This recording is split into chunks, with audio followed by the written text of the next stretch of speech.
The SS as an ideological order, anti-Semitism as a mission. The SS was not conceived as a common police force, nor as a mere military body.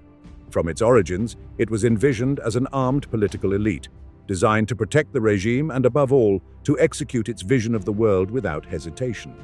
In this framework, anti-Semitism was not just another prejudice within a catalogue of hatreds. It was the interpretive center with which the SS explained history, politics, and even biology. It was not merely contempt or aversion, but a programmatic conviction. The idea that Jewish existence was by definition a total threat that had to be neutralized. The SS was born as the personal guard and security structure of the Nazi movement, but under Heinrich Himmler's leadership, it transformed into an institution with its own identity. Himmler promoted the notion that the SS should resemble an order with discipline, rituals, internal codes, and a sense of belonging that replaced any previous loyalty, family, church, social class, or military tradition. This order was to embody the hard core of National Socialism, and National Socialism, in its most radical version, placed the Jews as the essential enemy. Why this obsession? Because Nazi ideology was not limited to proposing a short-term political program. It presented a worldview narrative where everything was reduced to a biological struggle between races for survival. In that narrative, the German people was not just a citizenry, it was a living organism that had to be defended, purified, and expanded. And the Jews appeared as the quintessential corrupting element, an agent that, according to Nazi myth, infiltrated nations, mixed bloods, deformed cultures, and moreover manipulated the economy and politics. The SS adopted this construction as an operational dogma. It is key to note that this vision did not arise from nowhere.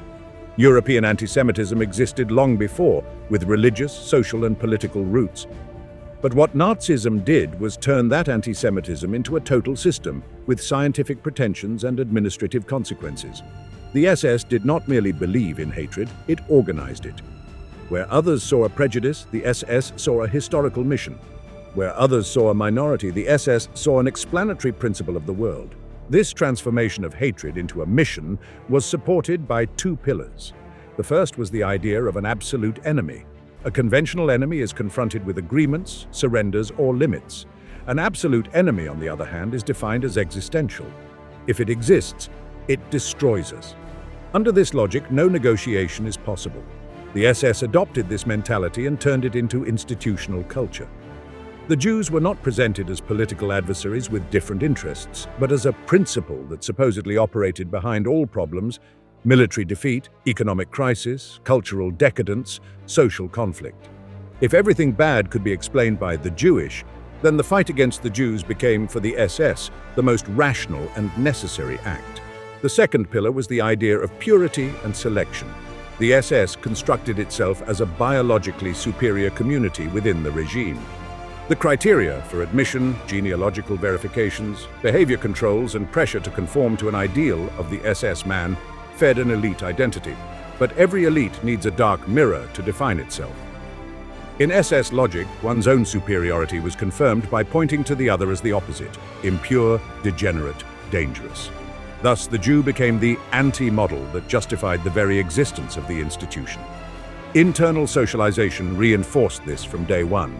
The SS recruit was introduced to a universe of symbols, readings, talks, and camaraderie in which anti-Semitism functioned as a common language. It was not necessary for each member to have negative personal experiences with Jews. In fact, many did not.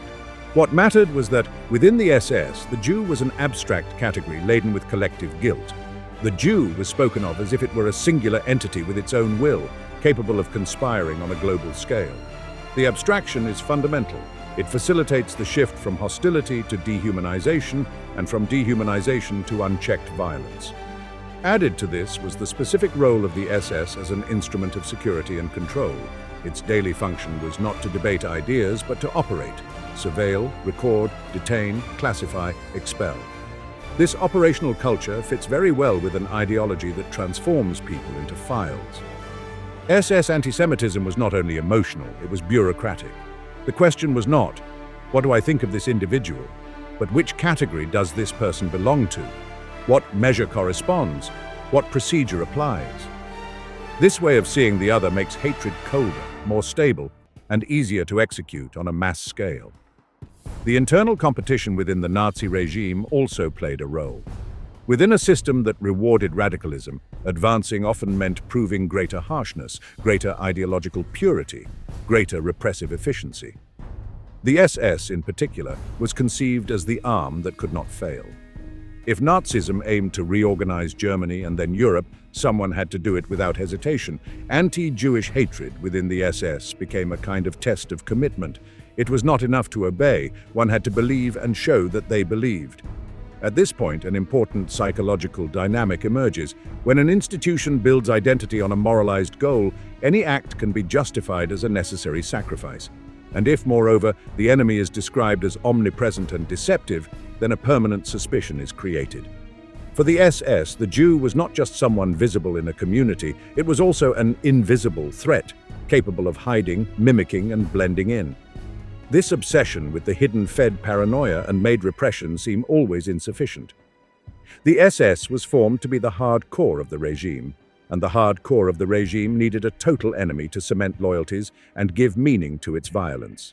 In this construction, the Jews were placed at the center of the narrative, not as citizens nor as a minority, but as the piece that explained history and enabled persecution as destiny.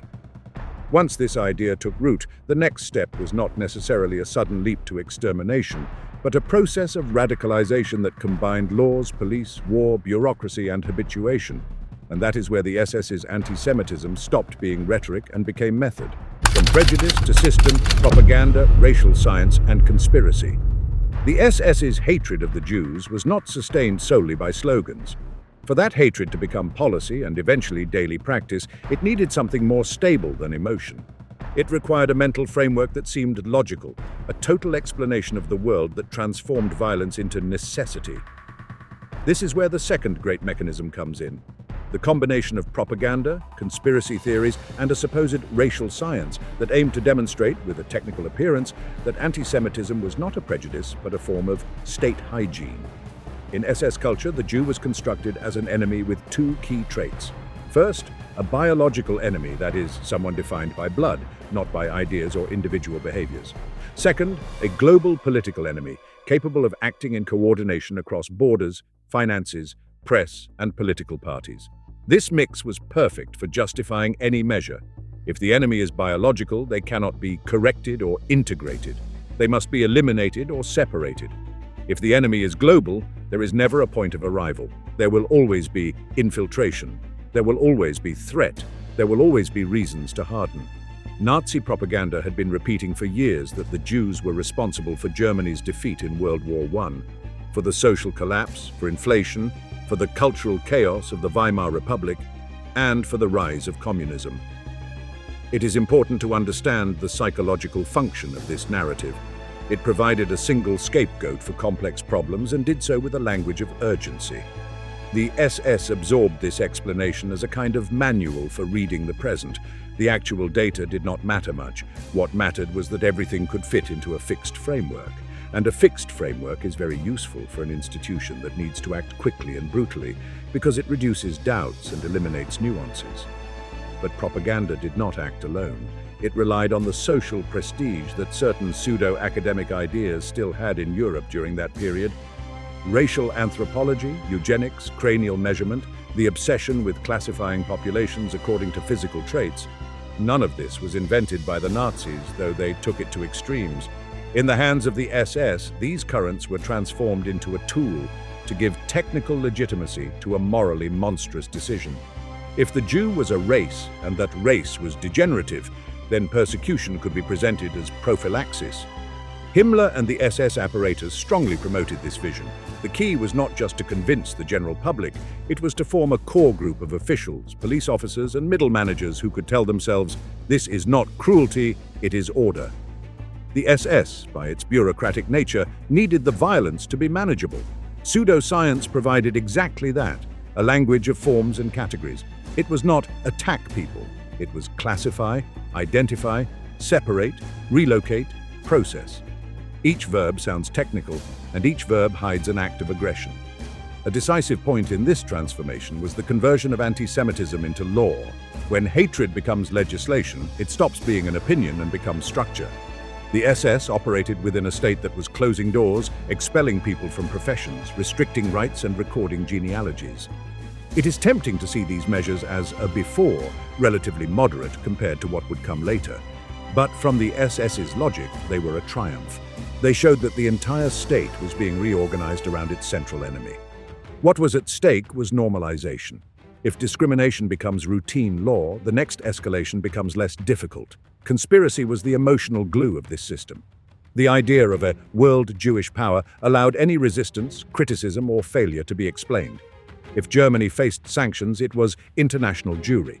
If there was internal opposition, it was agents. If the economy failed, it was sabotage. The value of a conspiracy theory is not its coherence, but its ability to absorb any contrary evidence. And this is ideal for an organization like the SS, which needs to act without pausing to reconsider. If everything can be interpreted as part of the plot, then repression is always justified. This point is crucial. In the SS mind, the Jew was a metaphysical enemy, almost an abstract force that ran through history. That's why the hatred seemed so total. It wasn't the hatred of a real neighbor with a face and name, but of a figure that represented the corruption of the world. And when the enemy is an idea embodied in people, the step to dehumanization is quick. One stops seeing individuals and starts seeing symbols. In this context, brutality is not only permitted, it is interpreted as ideological consistency. The SS also used anti-Semitism to build internal discipline. The language of war against the Jewish enemy created a climate of permanent combat. An SS member had to be alert, tough, uncompassionate, and distrustful of sentimentality. Compassion was presented as weakness, doubt as betrayal. In this culture, hatred became a way to belong. And belonging meant advancing, being accepted, not being marginalized within the group. The system was also sustained by the gradual nature of the persecution. Radicalization was not initially a single extreme act, but a sequence. Boycott, exclusion, registration, stigmatization, expulsion, confinement, deportation. Each step created a new normal. And when the abnormal becomes normal, the moral boundary shifts. The SS was the institutional engine of this shift because it was designed to execute unpopular measures efficiently and push boundaries without retreating. Its formation, discipline, and elite culture made it feel authorized to go further than other organizations. Another key element was the cultural war. Nazism and the SS presented modernity as decadence and associated that decadence with the Jewish. Art, music, press, critical thinking, sexuality, cosmopolitanism, all of this could be labeled as degenerate and, by extension, Jewish. The operation was simple. If something discomforts or challenges, it is labeled as an infection. The SS adopted this way of classifying the world because it reinforced its identity as guardians of an idealized purity. Over time, this system produced a perverse effect. Persecution began to generate its own evidence. When a population is isolated, impoverished, stigmatized, and forced to survive under extreme conditions, scenes of despair, black markets, chaotic migrations, and family breakdowns emerge. Nazi propaganda and the SS used these consequences as proof that the persecuted population was problematic. It is a closed circle.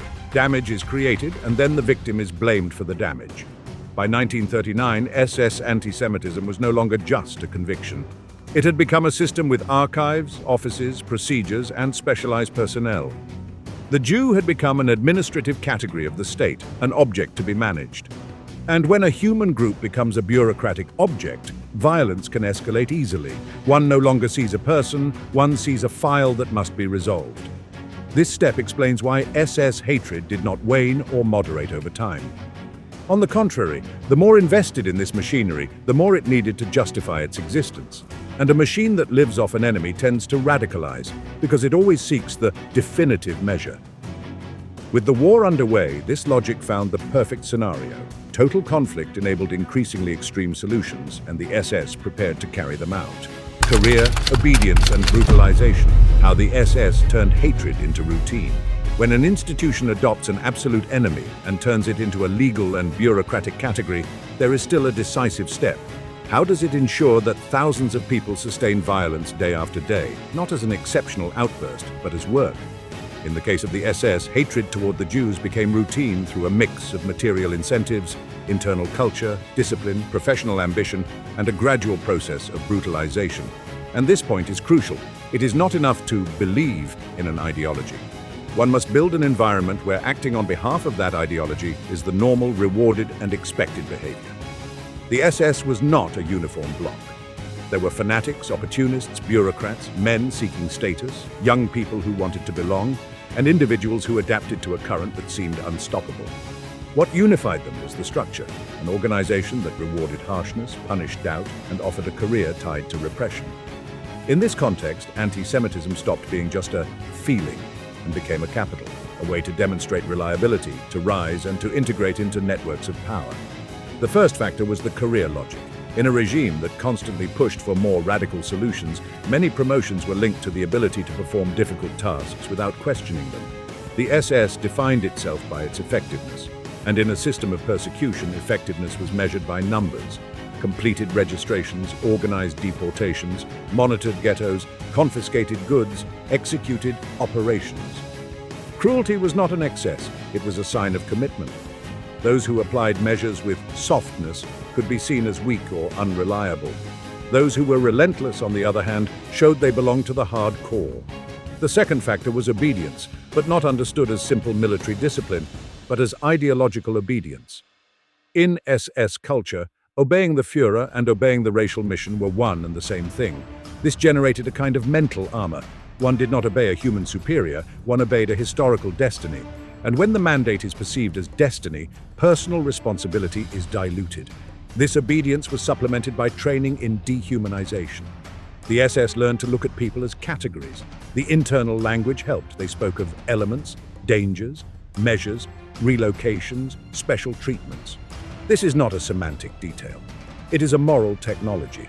If the other is not named as a person, it becomes easier not to feel the internal break that usually arises in the face of suffering. By design, the SS turned this technology into custom. Daily work in offices, barracks, train stations, and patrols reinforced a cold perception, the Jew as an administrative problem. The routine also operated through fragmentation. Not everyone shot, not everyone guarded, not everyone decided. Many filled out forms, stamped documents, calculated transport quotas, managed confiscated property.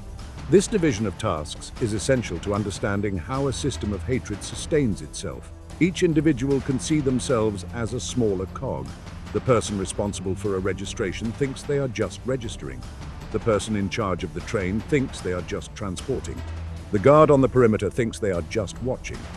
Together, this sum produces the final result.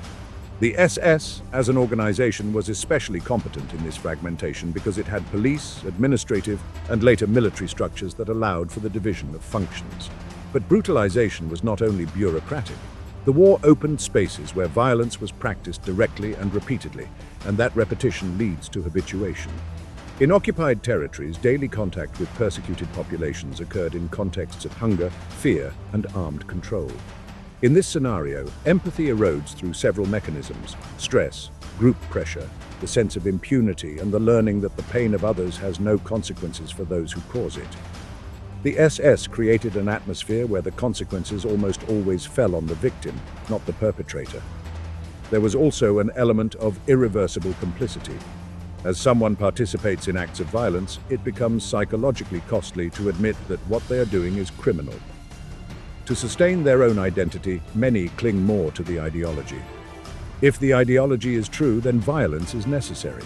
If the ideology is false, then the person must recognize themselves as guilty. This dilemma pushes one to radicalize.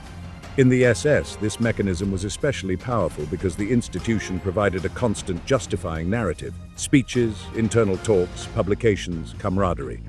The ideology functioned as anesthesia and as a shield. The group also mattered. The SS cultivated a sense of brotherhood that was not just emotional but operational. Mutual dependence, shared secrets, shared risks. In such a group, refusing to participate could mean isolation, suspicion, or punishment. But even without explicit threats, social pressure is enormous. No one wants to be seen as the one who can't take it, the one who softens, the one who betrays. And when toughness becomes a value, violence becomes a demonstration of belonging. This was also reinforced by material incentives. Persecution generated loot, confiscated properties, released posts, housing opportunities, personal objects, networks of influence. Not everyone participated out of greed, but greed lubricated the system. The SS, in many contexts, managed and controlled seized goods. This dynamic has a corrosive effect. When someone benefits, even indirectly, they have one more incentive to sustain the persecution. And then, hatred is reinforced with interest. In parallel, the SS operated in a field of manufactured legality. The regime produced decrees and orders that turned crime into procedure. This provided another layer of psychological comfort. If it's legal, it's not my fault. The SS exploited the confusion between legality and morality. In a totalitarian state, what is legal can be monstrous, but for those operating within that structure, the sealed paper can function as absolution. And the more stamps and orders, the easier it is to act without thinking. Radicalization continued with an additional ideological element, the idea that the Jewish enemy was merging with other enemies. In the SS mind, Jews and Bolshevism were presented as part of the same threat. This allowed the war against an enemy state to be interpreted as a war against an internal human group. The result was a fusion of objectives, to fight the military adversary and cleanse the territory at the same time. This fusion intensified the violence because it was no longer just about social control, but about security in total war. Brutalization was consolidated in practice. Night arrests, deportations, detentions, raids. Each repetition is normalized. What may initially cause discomfort later becomes a routine, and with time that routine can turn into indifference. The SS operated with procedures that left little room for reflection. There were goals, schedules, orders, and hierarchies. The machine demanded continuous movement, and continuous movement stifles doubt. It's important to emphasize something. SS hatred was not just irrational, it was a rationalized hatred. It was constructed as an explanation of the world, as a career, as an inverted moral community, as an administrative routine, and as a habit of violence. That combination explains why it was able to sustain itself and escalate. It didn't depend on a momentary emotional state. It depended on a system that turned cruelty into normality. Total war and extermination, why hatred became irreversible. When Germany invaded Poland and later expanded the war eastward, the SS found itself managing a space where millions of Jews lived. This changed the scale of the problem as defined by the regime itself. Nazi anti-Semitism had always been expansive. It imagined Jews as a global threat. But now this threat, according to their own parameters, became visible, quantifiable, and registerable. And for the SS, which was already functioning as a machinery of classification and control, the challenge was treated as a state matter. Censuses, records, ghettos, movement control, confiscations, forced labor. Violence became even more systematized, and the separation of Jews from the rest of society became a physical reality. The ghettos were a crucial step for two reasons. First, because they consolidated the idea that Jews were not citizens, but a population managed as a public health, police, and economic problem. Second, because they introduced a brutal management mechanism, hunger, overcrowding, disease, and mortality as a predictable result. For the SS, this suffering was not an accident, it was part of the system. Dehumanization was no longer limited to propaganda or laws, it became a landscape. And when suffering becomes a landscape, the moral threshold to take the next step dramatically falls. The war also reinforced the central myth that fueled SS hatred, the idea of a Jewish Bolshevik conspiracy. In the Nazi vision, communism was not just a rival ideology, it was the political expression of a racial enemy. This fiction turned the war against the Soviet Union into an existential crusade. And in an existential crusade, violence against civilians can be presented as security. If the enemy is everywhere, then the civilian stops being a civilian and becomes suspicious. The SS, by its training, fit perfectly into this logic. It was prepared to act against internal enemies under the umbrella of war. In this context, a dynamic emerges that makes hatred irreversible: the accumulation of criminal actions and the need for secrecy. As the system radicalizes, it needs to hide, and the more it hides, the further it moves from any social control. The SS operated largely in this terrain.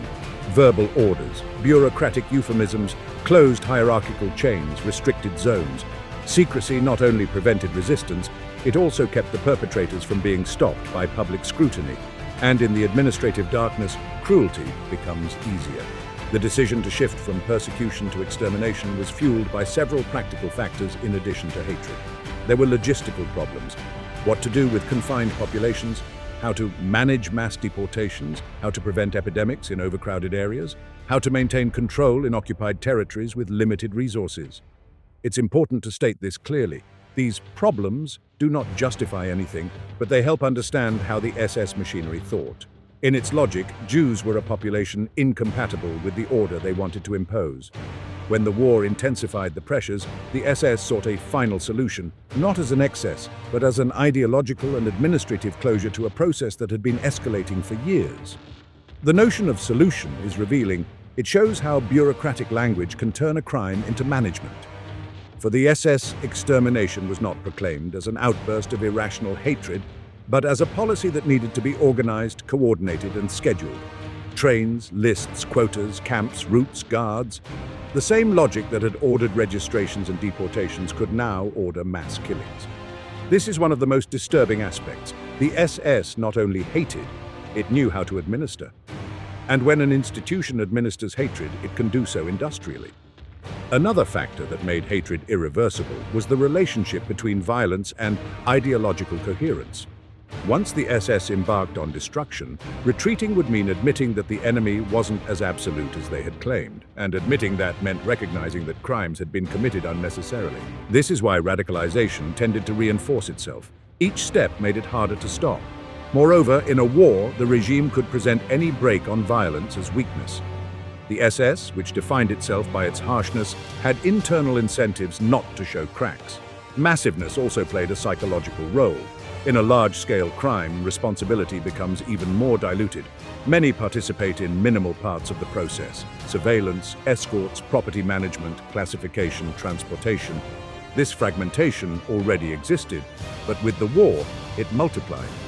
And the more complex the system, the easier it is for an individual to perceive themselves as a technician rather than a moral author. The SS exploited this perception. The work had to be done, and the work was presented as a state task. The result was a machine where horror could operate as routine. There was also a change in the type of violence. In the early stages, persecution was visible on the streets, in offices, courts, and boycotts. With extermination, violence moved to closed, controlled, and remote spaces. This physical distance created emotional distance. The SS didn't need all of society to participate. It only needed to control the key points of the process and maintain secrecy. This model also reduced the possibility of resistance. It was easier to oppose a public act than a procedure hidden behind barriers, permits, and fear. The SS hatred towards Jews became even more absolute because, in the internal logic of the regime, the enemy was responsible for everything. If the war became complicated, it was due to conspiracy. If there were partisans, it was because of instigation. If the economy suffered, it was due to sabotage. Reality could contradict the fantasy, but the fantasy was useful. In times of crisis, totalitarian systems tend to intensify the search for scapegoats. The SS, as the ideological guardian, clung to the narrative with even greater strength. And as the German military situation became more desperate, the repression against those defined as internal enemies could become even more brutal.